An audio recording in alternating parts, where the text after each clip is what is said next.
elected a new mayor and 12 new city councilors for the city. We know there's a lot of curiosity about the large transformation that's underway, so we're here today for 3 of our city leaders to give you an update and mostly to answer your questions. We'll hear some short remarks from City Administrator Michael Jordan, from Mayor Ted Wheeler, and from Mayor-elect Keith Wilson, and then we'll leave most of the time to find out what you want to know. Mike. Thanks, Laura, and thank you all. I'll reiterate that for making the time today. We really appreciate it. You know, I've been doing this for, this year will be 4 decades, and have been able to work in a lot of different venues in local government and at state government and regional government. And I have never gone through a transition in any of those organizations as wide and deep and complex as this has been. I also believe perhaps the most successful transition, if I may be so bold, that I've been involved in. As Laura said 2 years ago, the voters in Portland gave us an assignment. Basically transform the way city government is governed, the way we're organized, and the way we deliver services to Portlanders. And I'm here to say that today, I think we've had a successful election. New organizational structure and leadership team is in place. A modernized city hall will open this month, and we have a city council that is going to go through a very robust onboarding process for the next couple of weeks to have them ready to take the reins of city government on January the 2nd at their first meeting. Over the last month, I've had the privilege of being in numerous meetings with both of my mayors, and I want to tell you that it has been an incredibly gratifying experience to watch what I think may be the smoothest transition of power in any big city in the country. And so I'm privileged to be able to sit in those rooms with 2 people who maybe don't agree on everything, but I think they agree on one thing, and that the most important thing for Portland at this point in their history is to have the best transition that it can possibly be. And I've been privileged to watch that. And so with that, I'll introduce Mayor Ted Wheeler. Great. Well, if I were smart, I'd probably just let those comments stand and say thank you all very much for being here today. But I am very happy to be here today with Mayor-elect Keith Wilson and, of course, Michael Jordan, who is serving as our interim city administrator. As Michael indicated, we're here today to provide you with an update on what the voters directed us to implement back in 2022. As you know, for more than 100 years now, the city of Portland has been operating under a commission form of government with a 5-member elected city council. In just a few short weeks, we're going to welcome our 12 new city councilors elected in 4 separate districts, along with, of course, our new mayor, Keith Wilson, Auditor Reddy, and a new city executive leadership team. And collectively, they will usher in a new era for the city of Portland. I also just want to take a moment to remind you where we were just 2 short years ago. The city of Portland was tasked what at the time we thought was an incredibly tall order. First, to establish 4 geographic districts with 3 council members elected to represent each of the districts, expanding our city council from 5 to 12 members. Second, we were to allow voters to rank candidates in order of their preference using a unique ranked choice voting system.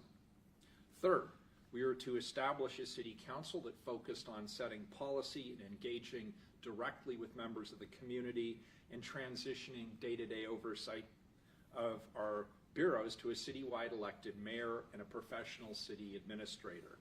So we diligently began work to implement these changes immediately through a dedicated city transition team. We appointed an independent district commission to establish the 4 geographic districts.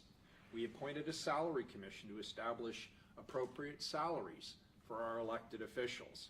And this spring, I appointed a city administrator, Michael, an assistant city administrator, and 6 DCAs, or deputy city administrators, to oversee all 26 of our bureaus and all city programs.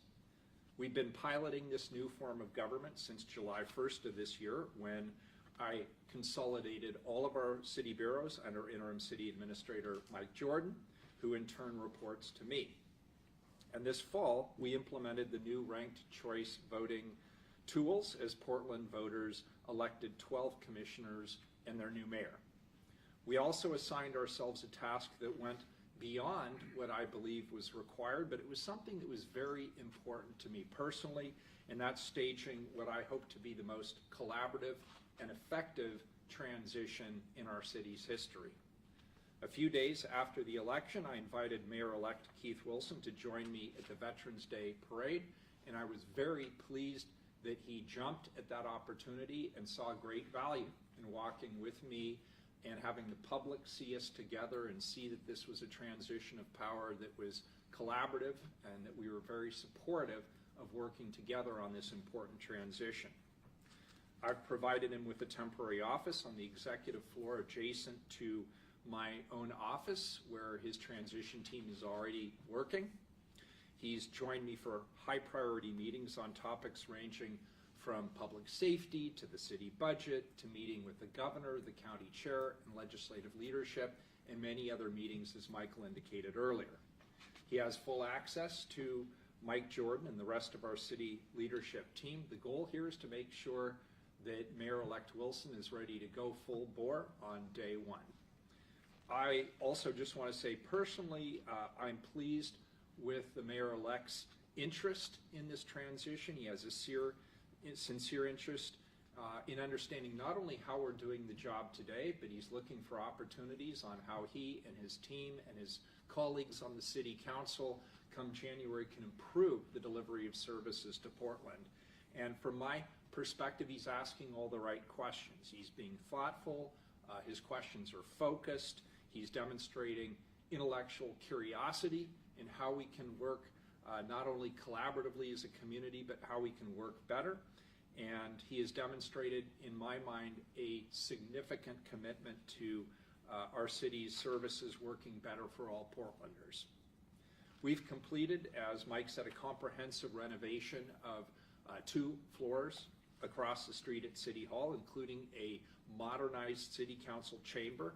It will also have a fully equipped suite of offices designed to support the incoming City Council and their staffs as we begin this new chapter in Portland's history. We're also providing temporary space in the Portland building, again adjacent to my office, for the newly elected council members and their staff members to set up sharp as they begin this onboarding process.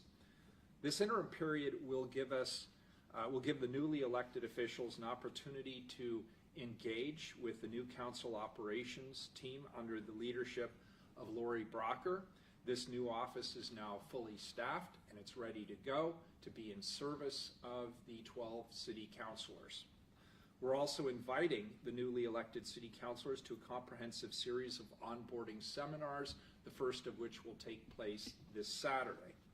I want to take a moment also to recognize my current colleagues on the Portland City Council. They have given much to this transition process since it began 2 years ago. And their flexibility and their personal dedication and commitment to this transition has really been instrumental from my perspective in terms of making sure that we have a smooth shift to the new form of governance. My colleagues remain very supportive of this transition throughout the process. That doesn't mean that we didn't have dynamic conversations about how to do it best, but overall they have been extremely supportive and self-sacrificing in this process. As you know, they were required to vacate their offices at City Hall and move into temporary space, as was I.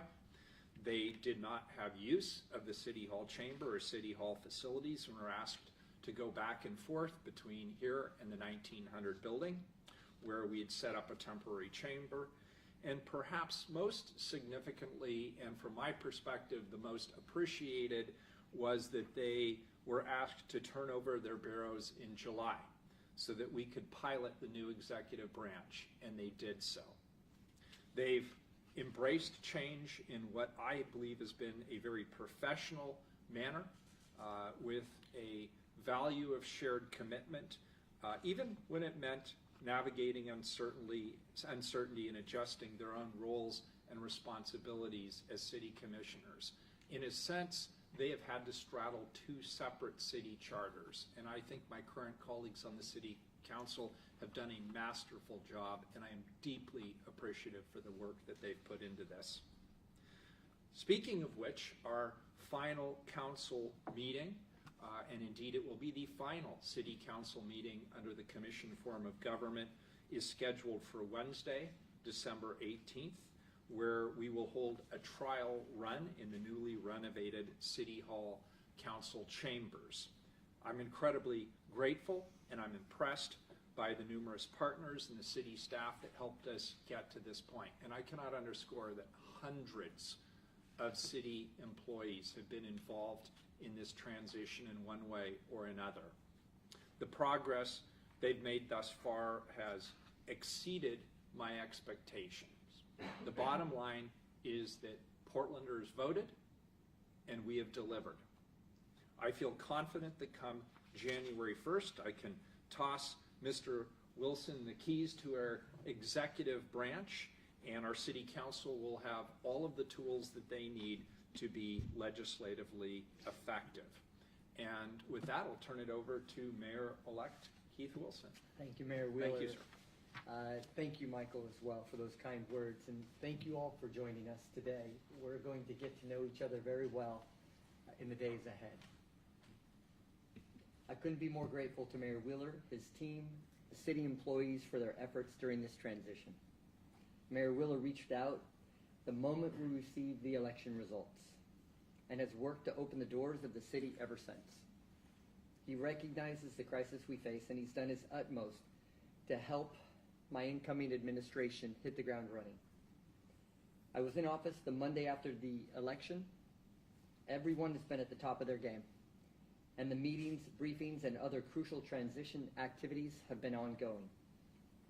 This work happened alongside preparation for our new form of local government.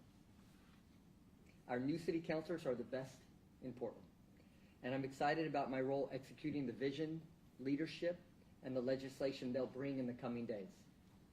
Speaking of which, I'm also grateful to City Administrator Michael Jordan for his extraordinary efforts, expertise, and professionalism during both transitions. And I'll also note that I was calling and talking to Michael even before the election, and I appreciated his efforts to really hone what is and was happening in Portland even before Election Day. Any winning track team will tell you that the goal is to have a smooth handoff. But to do that, you have to match speeds, coordinate, and communicate. That's exactly what we've done, because a smooth handoff has never been more important. It's no secret that Portland is facing a significant budget shortfall. I will be deeply involved in steering Portland through a difficult budget crisis and cycle alongside our new city council. Despite this challenge, the expectations from our people remain clear. We are not going to sideline our efforts on public safety, supporting families and small businesses, or leading on climate. We've seen progress and momentum, and we've built on that progress and momentum, and we will in the weeks to come. Our first critical mission to shape the future of Portland will be to end unsheltered homelessness in our city. It's a humanitarian crisis, it's a financial crisis, and a crisis of confidence wrapped up into one. It's also deeply linked to the fiscal cliff we now face. And I believe if we solve one, we will be well on our way to solving the other. Our mission is to rebuild a sense of civic pride and personal safety so that people can thrive and vibrancy returns to our public spaces, our businesses, our bike lanes and our buses, our central city, and all of our neighborhoods. Thank you all so much for joining me. And I'm excited to work on behalf of the city in the coming days. And happy holidays to all of you. Thanks. We have about 25 minutes for questions, and we will get to as many as we can, so I'll take hands. Yes.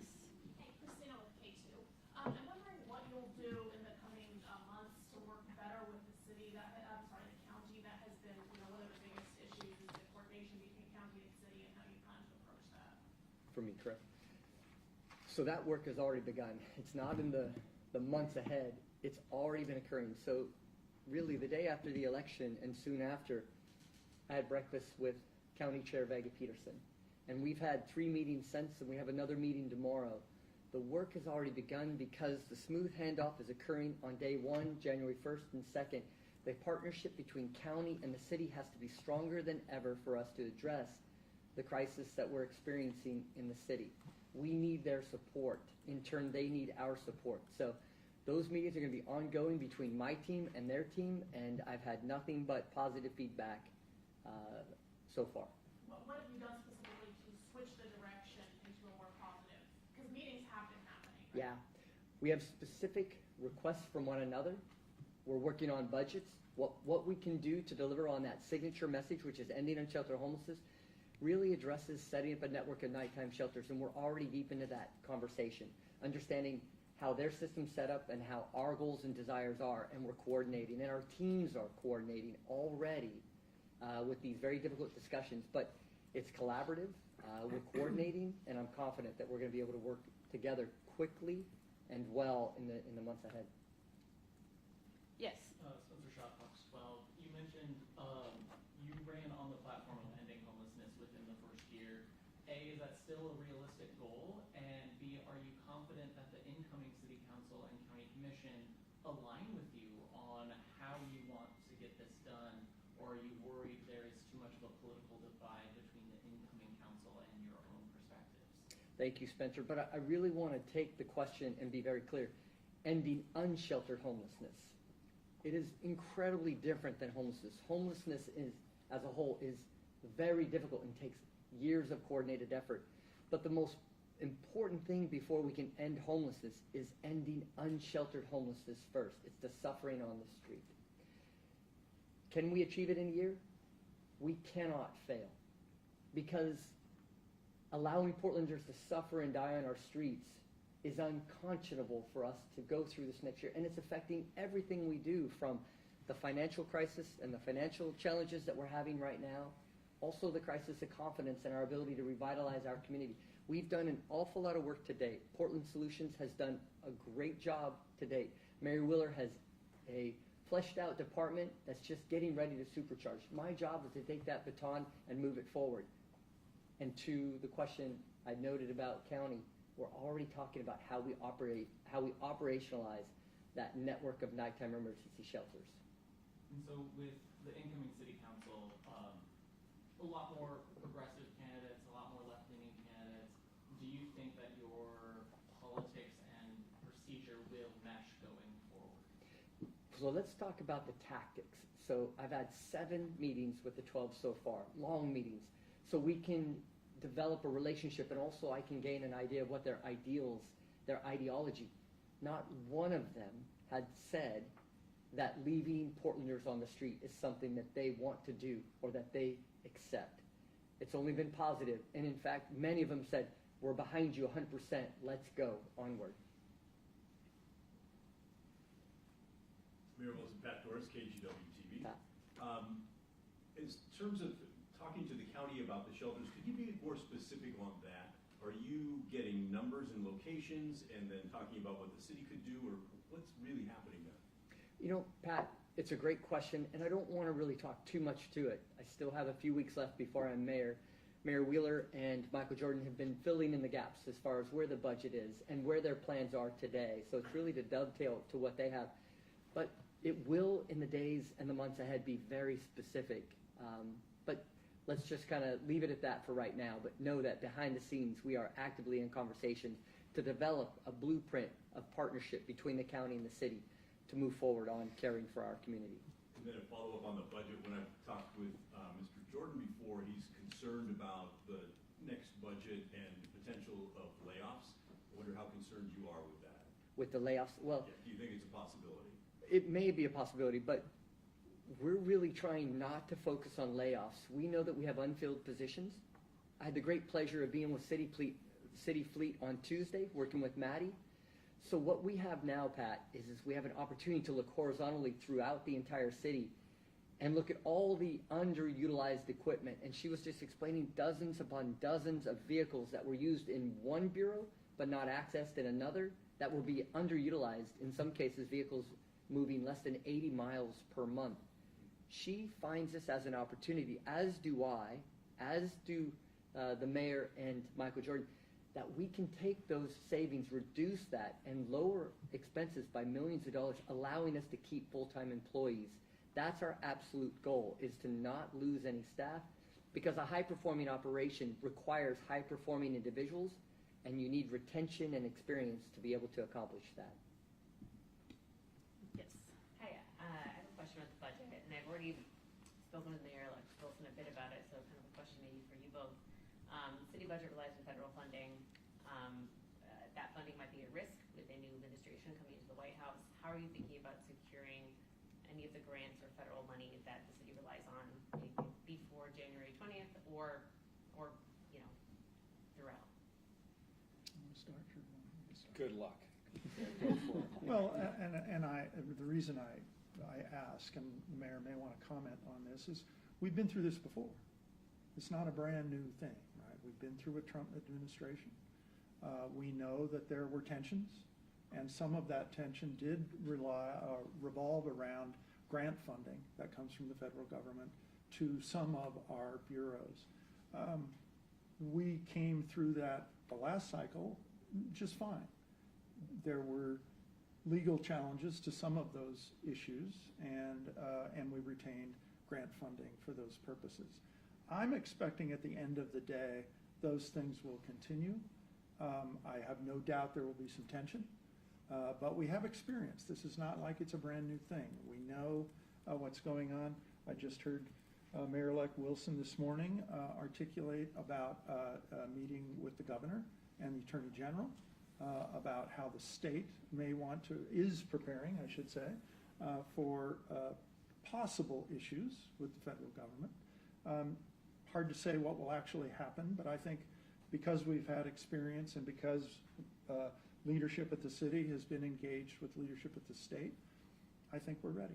So I'll add my two cents. The reason I say good luck is there's absolutely no way to predict how the second Trump administration is going to impact our budget. As Michael said, we can look to the past, we can look at past circumstances, but I actually think things may have improved for the city of Portland. The key for us has been that we maintain very positive, solid, collaborative, and communicative relationships with our federal partners. And that includes on the law enforcement, with the FBI, with the Department of Justice, with other entities. On the transportation front, we've continued to be very active with the existing administration, but a lot of the administrators who are going to be sticking around as part of President Trump's second administration. So I'm sort of counting on us not being in the eye of the storm. I'm counting on us continuing to maintain good, positive relationships with our regional, federal appointees and partners. And of course, we have to stay in the good graces with our congressional delegation, which I believe we've done. And as I look at the goals of the administration vis-a-vis some of the streams of funding that we currently have in place, I'm not sure we're that far out of alignment when it comes to policies specific to transportation or policies that are specific to law enforcement and public safety. We could find ourselves still in good alignment with our federal partners, and I hope that continues. Yes. Question for Mayor Wheeler. Hi there, Shane Dixon Kavanaugh with the Oregonian. It's our understanding at this time that Michael Jordan is planning to stay on as city administrator on January 1, at least through the end of the fiscal year, perhaps even longer. So he's going to be continuing in this role under the new administration. So I was hoping you could talk a little bit about Mr. Jordan's strengths that you've observed in the... Oh, this is great. Can I leave now? Do I have to sit through this? Talk a little bit about how you see him performing once the switch is flipped on January 1. Okay, this is highly hypothetical, and I just want to call that out that I see it, but I just can't help myself. First of all, Michael took this role having already served in government for the better part of 4 decades. And I've seen him in action at the state level, at the metro level, at other levels of government. And I know him to be a good troubleshooter, organizer, and process improvement leader. And what this ultimately has been about is change management. And there are few people in this state that have as much experience as Michael does with change management.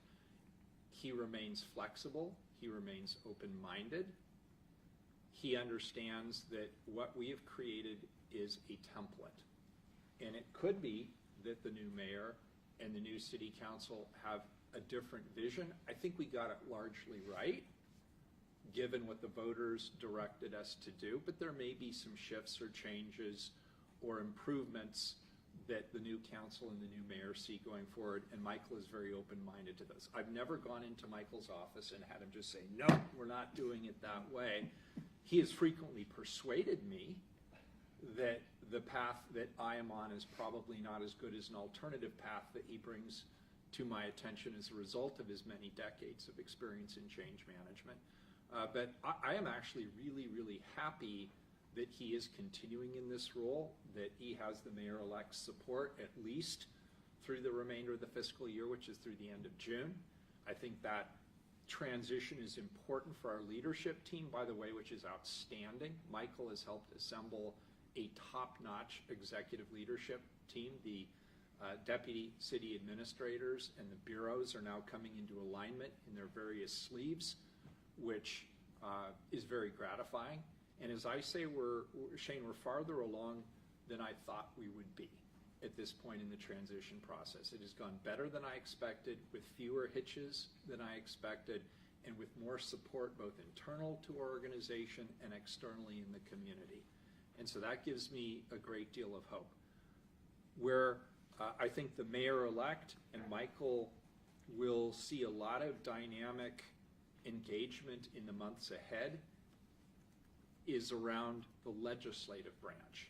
So the executive branch is functioning really well. It is already at the point where I feel like we can toss the keys across the table, and the executive branch is funding well. The legislative branch, while we've created some placeholders and templates, ultimately has to decide for itself how it wants to operate, because a lot of this shouldn't be determined by us here. It should be determined by the commission, the councilors who've been elected. Things like who leads them. They have to decide that in their very first meeting. That will be interesting to watch. They have to decide which committees they want and how many committees they want in terms of how they structure their work and organize their council. They have to also, even though we've created a template around customer service, now that they're elected district by district, they will be the first to navigate the question of what is the structure of the legislative branch vis-a-vis relating back to the districts. Do they have an office there? Do they have some sort of a meeting schedule? Do they meet the 3 councilors collectively or independently? Do they divvy up that work? There's a lot of decisions they have to make, and whatever decisions they make will be reflected back to the executive branch in terms of policy changes or potentially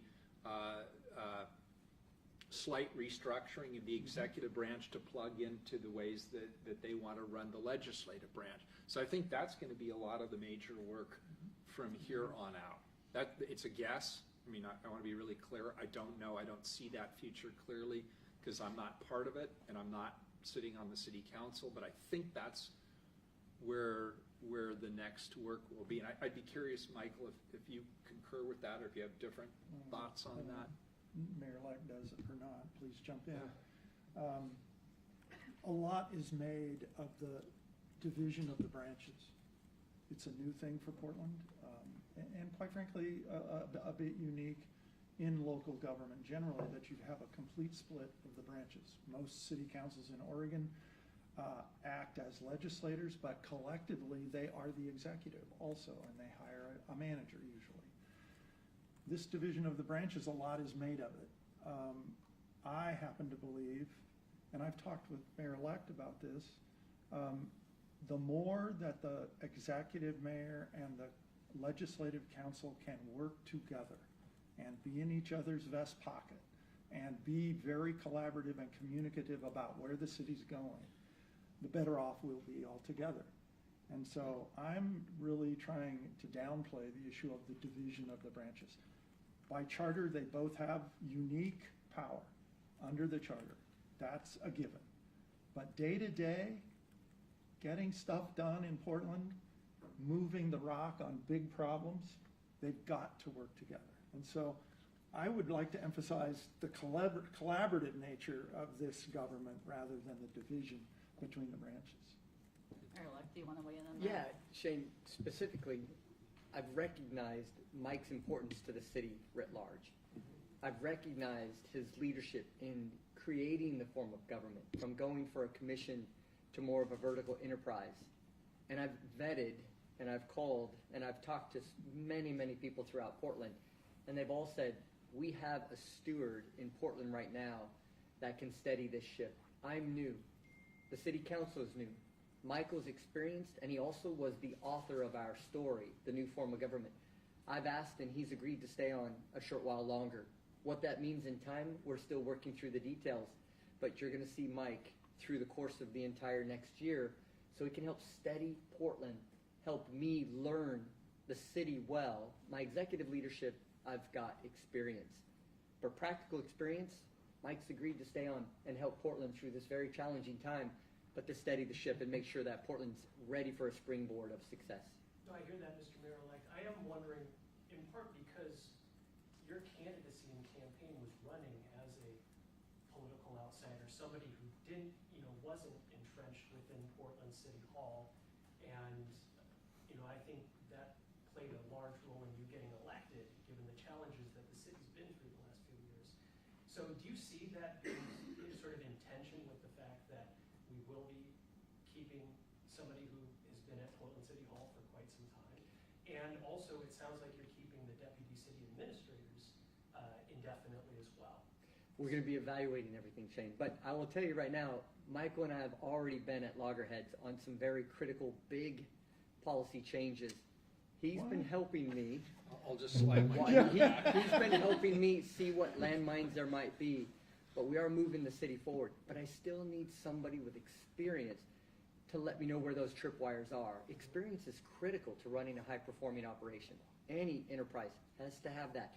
That's the sounding board. That's that natural argument you have between ideas. But in the end, he understands where we need to take Portland, and he's 100% behind. But I still need somebody to help operationalize those changes because I don't have that experience. So being an outsider, while it's very important to bring in different ideas, because you're not getting a caretaker with me, you're getting an innovator. But I still need people who can operationalize and know the entire $8 billion enterprise on how we can execute that change well. Thank you. We have about 5 minutes left, so we'll take a couple more. Yeah, hi, Courtney Vaughn with the Portland Mercury. My question is twofold. Keith, can you just quickly touch on what is your role going to be at your business? I know you still have this business. Yeah. How is that transition going to work if there's a transition? And then secondly, as some of the other people asked earlier, you campaigned on this idea of we can end on sheltered homelessness, we can open up some spaces quickly. But do you see challenges with that? Can you touch on the timeline? Because we're already in the low 30s at night. We don't have warming shelters open, and the bar to open those is pretty high. So can you? Courtney, that's a great question. So the first question is Titan, the company I own and operate. I'm working with Robert Taylor, the city attorney, and also my attorneys to find out, we're dotting the I's and crossing the T's to make sure that we meet the spirit of the charter for Portland. So that's ongoing, and I will be departing from Titan as its CEO. And what that looks like is a host of different options that I have. So we're going to be reducing. Being the mayor of Portland is a full-time job and then some. And we are not going to compromise this by having a foot in both worlds. We're jumping into the deep end, and I'm asking all of you to jump in with me to care for Portland. To address unsheltered homelessness, you're exactly right. I'm in partnership with a shelter on I-205 in Powell. And 2 weeks ago, I had the great pleasure of taking Alex there and giving her a tour. It was 34 degrees that night. It was rainy out. it felt like 20 degrees. And of the 45 beds that we had available, we had 55 people lining up. And we had to ask 10 to go away, left them with blankets. The crisis is here. The resources are ready. We need to execute on that. And Courtney, you're right. We need to get going right now. And we're in ongoing conversations with county right now. We recognize the emergent situation, and the city of Portland is moving forward quickly to make sure we can stand up winter shelters and be ready for severe winter shelter when it occurs. We are not going to allow Portlanders to not have that resource, that security and safety shelter and sleep in their time of need. Yes. Sam with KBOO. Mr. Wilson and Mr. Jordan, have you had a chance to meet with Mayor Wheeler to discuss the transition to the new police accountability system from the old IPR system? And what do you plan to do to make that a smooth transition? We met yesterday, and we had a host of individuals in the room. I can tell you our goals were, let's move forward as quick and intentional to make sure it has every opportunity to succeed. So timing-wise, I can't speak to that. I think Mayor Wheeler would have a better tactical answer. But I can tell you in the room it was all positive. It was how do we move forward and how do we respect the spirit and the intent of the voters. Yeah, so I do have a comment on that, and I'll be brief. This council's work on the new Police Accountability Board has been stalled by Federal Judge Simon. He has disqualified this city council from appointing the nomination committee that would in turn nominate the members of that commission. There's work that commission has to do, for example, actually hiring the professional investigative staff. It is all on hold. And that's not because this city council wanted to stall it. We were directed by a federal judge to stall it and turn it over to the next one. So it is currently on hold. We have time for just one more question. I do want to point out, though, that time is of the essence, because we have two systems in place. We've got sort of a half-baked new police accountability system that was mandated by the voters. On the other hand, we still have the old police accountability system with the independent police review and the IPR, as well as several other bodies that have a role to play in the accountability system. We have been relying on people, for example, in IPR, staying in those positions long enough for us to make the transfer to the new police accountability system. And we are really, at this point, both appreciative of and beholden to those individuals for staying in place until the new police accountability system is up and running. So this will have to be an urgent priority for the new city council as they convene in January. They're going to have to hit the ground running on this. Any final question? All right. Thank you, everyone. Thank you, mayors and city administrator, and thank you to the journalists for being here. We intend to provide more opportunities like this to get under the hood and see how city government is working. Thank you. Thanks, everybody. Thank you. Thank you all. I look forward to many press conferences starting in January. As many as you want. Is that the trouble with triples? What do you know the Star Trek episode The Trouble with Triples? Don't. Oh my God, okay. You can't have a microphone like that in